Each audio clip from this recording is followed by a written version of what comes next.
Welcome to Butterflies of Wisdom, everyone. This is Friday, July 28th, and the reason why I'm putting a date on this one is because not only are we trying something new, putting the date on these, I want to welcome back Sam. Sam has been featured on the show twice now. Once with Juan Carlos Gil, once with me and Juan Carlos Gil, and Sam has a very interesting story. Sam was clarified dead, and Sam bounced back. And today we're going to talk about mental mindset and what Sam calls head trash.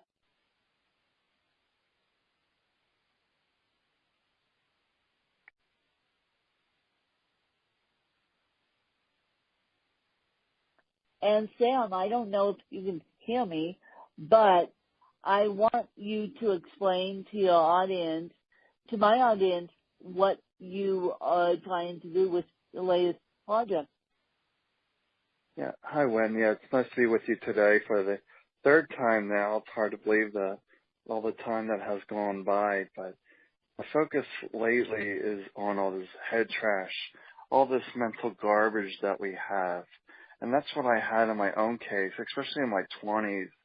As this bipolar, I was suicidal, and I would hear that voice say that life is too difficult, just kill yourself. And just hearing that voice, that critical voice, saying that life is too hard and kill yourself, and some other people, it's worrying about the bills, it's the thoughts keep you awake at night. It's like just the constant chatter that creates this darkness. And I want people to see that we have these thoughts, that we're not those thoughts. So people are No, we are to those not. Thoughts. What's that? No, we are not. I would just don't say we are not those thoughts. We are attached to those thoughts. So my point being is, how do we get rid of those thoughts? Well, it's not so much of getting rid of the thoughts as to stop attaching to the thoughts, start giving them value, if you will, to learn to relax the mind, to not be so reactive to all these thoughts that we have. Like, my thoughts are still there. It's just my choice if I want to interact with them or not. And it's just about letting go of those thoughts and realize it's noise. It's just creating limitations that aren't real.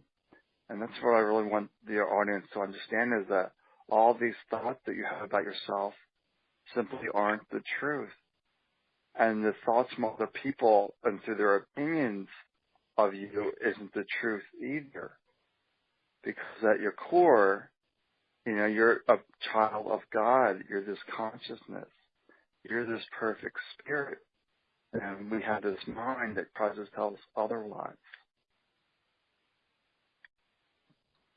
So how do you suggest that people get rid of the thoughts other than working with you? Yeah, so the way they get rid of thoughts or stop reacting to thoughts, because when you have thoughts and you're attached to them, you're not usually in this moment.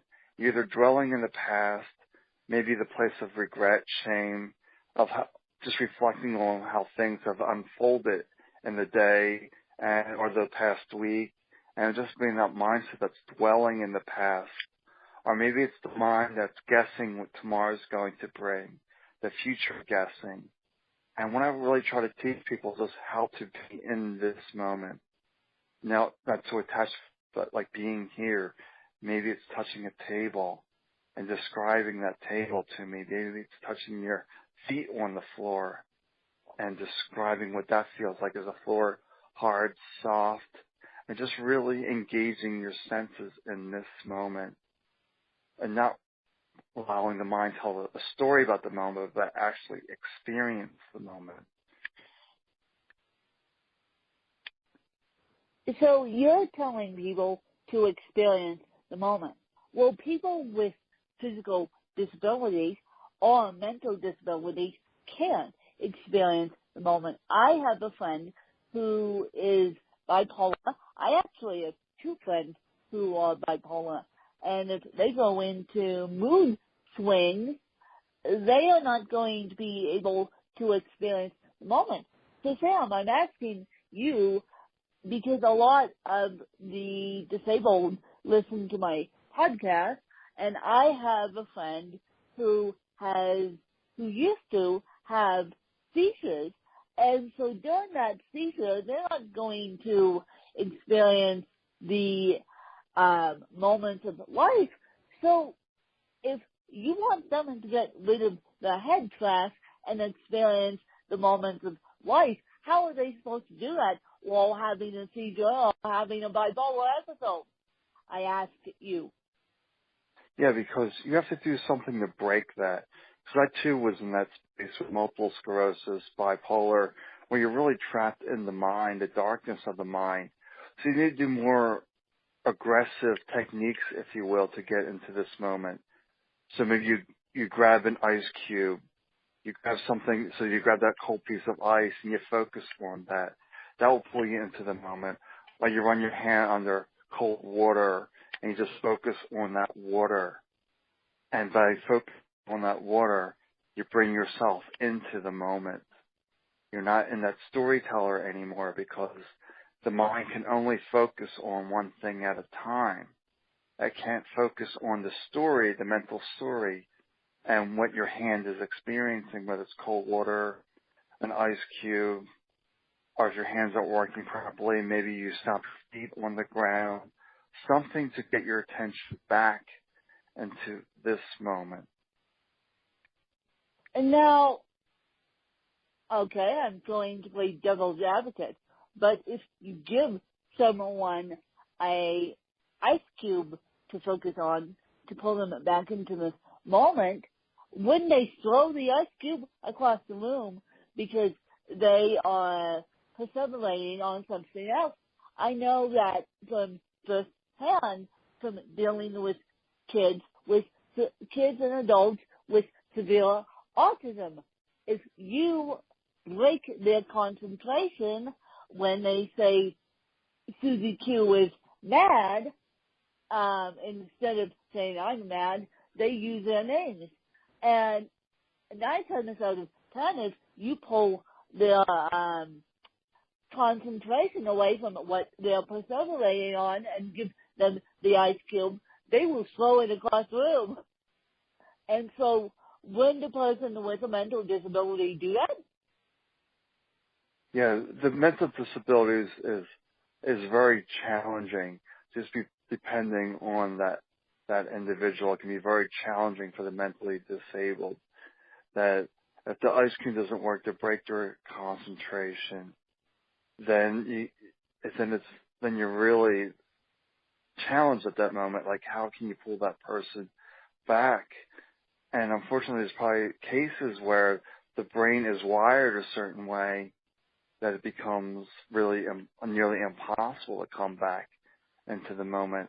So then it's just a matter of that person that's interacting with them to be mindful of them, and to maybe that person is, because of the way their brain is wired, maybe they're here on earth to be this teacher of compassion for other people. That, like I see, like people with schizophrenia, they're not really in control of their brain because of miswiring. So they're really here on earth to be teachers of compassion, if you will, because, they're unable to, because of the brain malfunction, to come back into this moment and fully understand what's going on. So they're just teachers of compassion for other people, that this person has a mental disability and is unaware of the situation. So how can I learn to be more compassionate toward that individual without falling into my own mental story about how I feel that person should be, but just loving them unconditionally for the way they are. Now, okay, I'm going to play devil's advocate here for all the special ed teachers out there. I am not a special ed teacher, nor is Sam. but I've been in the classroom long enough to see the effects of special ed and how special ed is going downhill and how teachers are not getting paid high enough.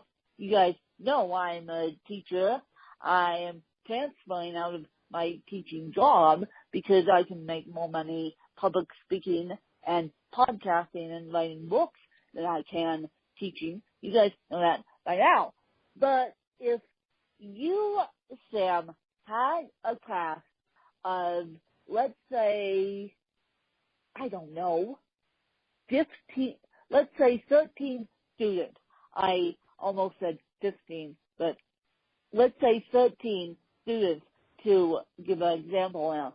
And all were focusing on their head trash, and you tried to give them a piece of ice, and that didn't work, or you tried to give them something else to bring them back.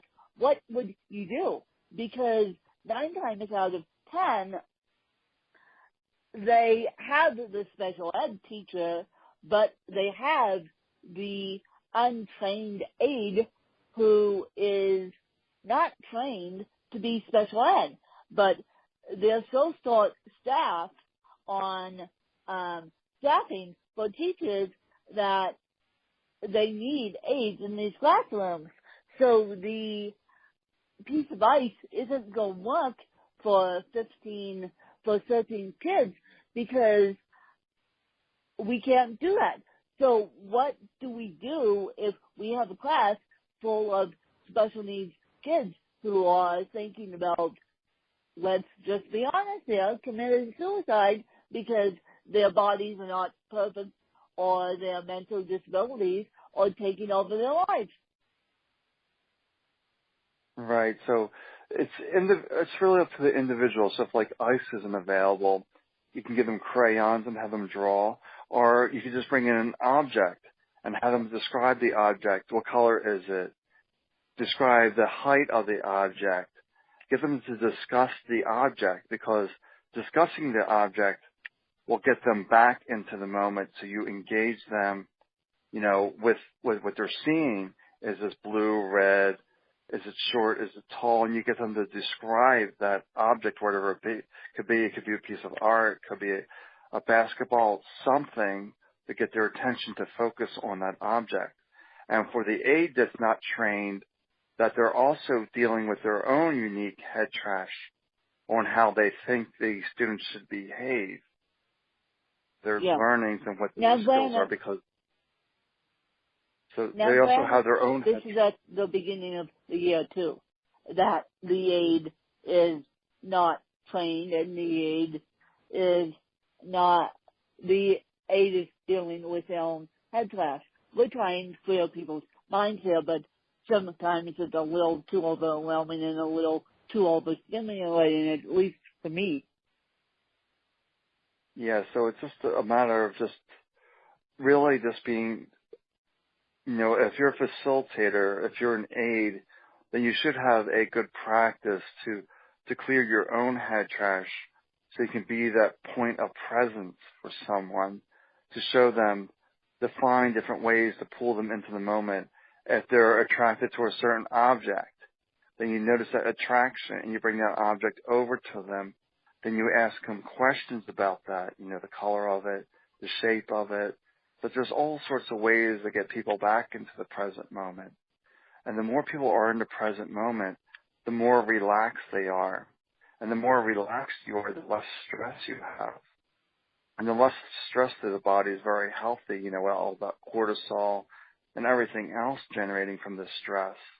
So it's just a matter of just being really mindful, really present with that person that you're facing, and not relaying your own head trash onto them, like projecting your own beliefs onto them on how they should be, but just accepting them for who they are. And this is a challenge for a lot of people, because most people don't even realize they have head trash, or they're caught in their stories, their beliefs, their opinions. It's a challenge. But hopefully, through the Head Trash Anonymous, people will learn that they have this thought addiction, and how to get out of the thought addiction than how to help others with their thought addiction. And maybe for others, it's more of a challenge. They don't have the mental capabilities. So you just find something that works for them, whether it's describe an object, or maybe get their focus by coloring, or whatever it takes. But there's 1,001 ways out of the mind. It's just finding that way that works for that individual, because a one-size-fits-all. And that's it with all diseases. I see that when I was dealing with the multiple sclerosis, they treated me with everyone else that had multiple sclerosis, like a one-size-fits-all. But with all these disabilities, diseases, everyone has their own unique journey of how they express that ailment or that condition, you know. So it's a very individual journey. But what would you say, what would be the best method to the average teacher trying to get rid of their own head trash, or the average student trying to get rid of their own head trash, non-special ed?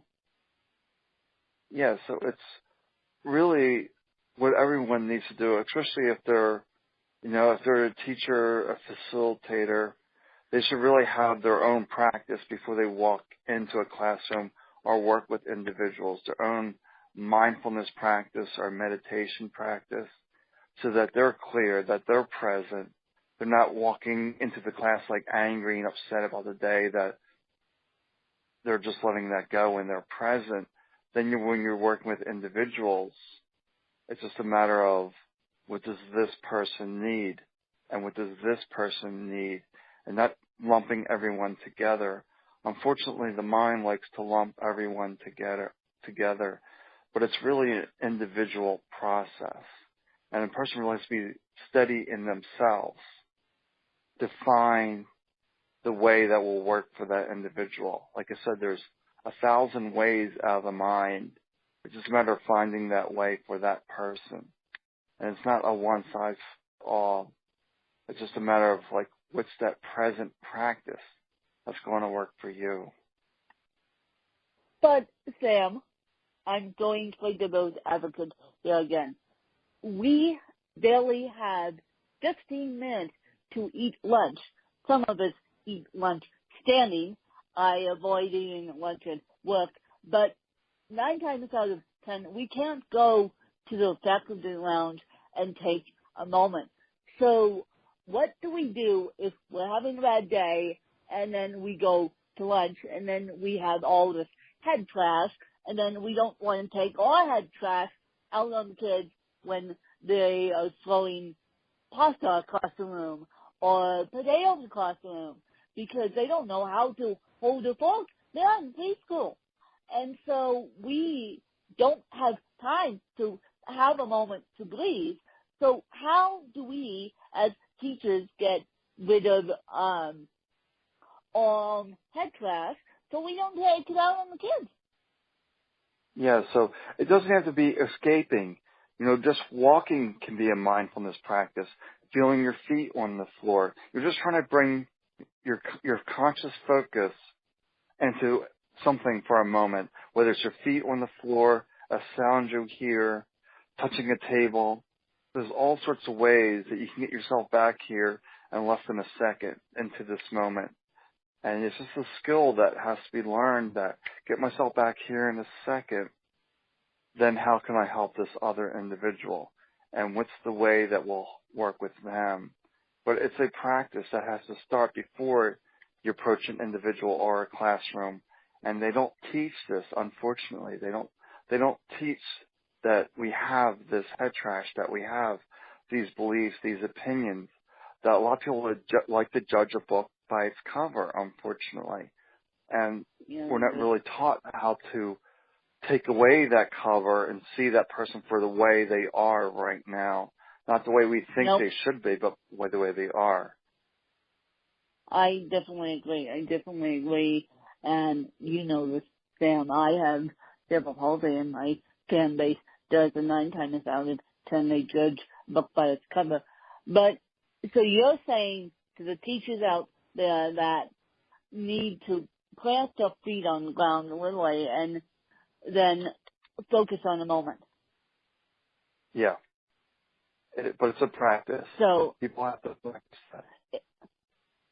It's a process, and it doesn't take very long. And although you're going to be working with kids, I know you all, just sit down, focusing, planting your feet on the ground underneath the picnic table. I know you guys can do that, and then you can get rid of your head space trash that way. Right, because it's just a practice of just coming back into this moment fully and not being consumed by the beliefs, the opinions, the future guessing, like what's going to happen in the classroom. It's about really becoming present and allow the classroom to unfold and see each person by not judging them, say, okay, Johnny over here likes this, Sally over here likes this, and not treating them the same. Like, unfortunately, society, they try to they try to group everyone together like, oh, they're all special needs. So they do a blanket coverage like this is the lesson that will work for everyone. But everyone learns different. It's really just taking that time to really learn and understand how this person learns. And it's just a real individual process. Yes, it is. And so, Sam, I know you have questions for me, but before I get to those, where can people find you and how can people work with you? Well, my website is don'tdwell.org, or if they're on Facebook, they can just search Head Trash Anonymous, and they go to my Facebook group there, and they get a free copy of my book, I Don't Dwell. And I have YouTube videos out there, or probably 75 YouTube videos, that I have a lot of different practices to get out of the head trash, if you will, and how to clear pain, like all these little tips that I found through my own self-healing journey that doctors can't explain to me, because once the mind goes quiet, you just sort of know what's best for you. And once you clear your own mind, then you're more in tune with another and can see what their needs are without projecting onto them. And that's what we really have to teach society, is not projecting one to another. That's an individual journey, that everyone is a child of God and that should be treated equally. And this just doesn't happen in our society, unfortunately. No. And so you want people to come and get your free book. You want people to come and work with you. Do you coach people on this, or is it no? Yeah, I also in my Facebook group, I have group conferences like they can join in through like video or phone, and so my conference can hold 100 people, and I strictly do those by donation. Some people give something, some people give nothing. That's fine. That's me just sharing and giving. I also work with individuals one-on-one basis, but I do have 2 or 3 conferences a week, conference calls where people can just learn tips, techniques, and I can just work with them a little bit individually there, or they can just reach out to me if they want more intensive work or have a lot of stuff they need to work through, and they want to heal their stress, their anxiety, or maybe they have an autoimmune disease they want to address or something. And I can really dive into that and see what's going on with them. Because I discovered my own autoimmune diseases. Well, I discovered from my own autoimmune diseases, because I had 3 of them, that I had a lot of self-criticism. And everyone I see with an autoimmune disease has self-criticism. I haven't seen anyone with an autoimmune disease that has an absolute love of their self. There's always an element of self-criticism. And if I can pull that out of people, they begin to recover from this autoimmune disease. It's pretty profound. So do you say that people with lupus and MS and diabetes have a self-criticism of themselves? Yes, everything that I've seen. I've yet to see anyone with multiple sclerosis, lupus, fibromyalgia, those kind of things without an element of self-criticism. They might not even be aware of it until I really dig into it and say, okay, why do you think this about yourself? What about this? And just start pulling the beliefs out of them, the opinions about themselves. So, Sam, I know you have questions for me, and before I let you go, I want you to ask me those questions and see if you can do a deep dive with me on me. And then you guys won't be hearing this episode until Monday. So just to let you know, you guys won't be hearing this episode until Monday about head class, but Sam is phenomenal at what he does. I have had the chance to interview him 3 times, as I said at the top of this interview, so I'm honored to do it again. And so I'll have all of Sam's information in the show notes, and we'll just take it from there. Yeah, it's great because I know it's been a few months since I've spoken to you, and I know I'm always working on new projects. I'm sure you're working on new projects as I think of you like this advocate, and I'm sure you're working on some really big stuff, and I'm just wondering what you're working on, how to help your community. Well, as you know, I'm working on this podcast, and I want 700 downloads per episode launch, so I'm slowly but surely working on that. I'm also in the finishing touches of a New York Times best-selling book, which is going to be self-published, and then you guys can share it, including you, Sam, once I get it all together. It should be published by next Thursday, and I'm hoping to make it to the New York Times bestseller list as an independent published author, because that will just increase my work by tenfold. Right. Well, that's great because I'm really anxious to read your books. I'm sure it's filled with lots of good tips that you've learned through your journey through life. So I'm looking forward to reading Well, that. you can find all my books on Amazon. You just can't find this one yet on Amazon.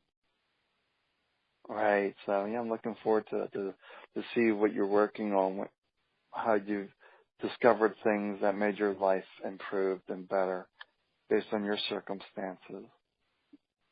Because I don't like to judge a book by cover.